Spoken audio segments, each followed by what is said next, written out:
ఏమని యేసయ్యని వెంబడించినటువంటి 120 మంది శిష్యులపై పరిశుద్ధాత్మ దేవుడు దిగి వచ్చారు.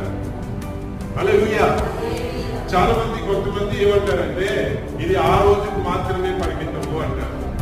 కొన్ని సంఘాలు పరిశుద్ధాత్మని నమ్మనటువంటి వారు ఏమంటారంటే ఇది ఆ రోజుకు మాత్రమే పరిమితము. కానే కాదండి. హల్లెలూయా, హల్లెలూయా, హల్లెలూయా.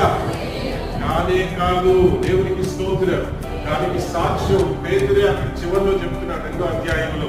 ఏమండి 37, 38, 39 వచనాలు చదివితే ఈ వాగ్దానం మీకును మీ పిల్లలకు కూడా ఇవ్వబడింది.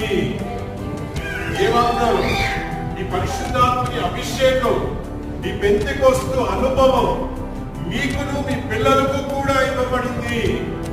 ఇది వాగ్దానంగా ఏమిటి? మారు మనస్సు పొందిన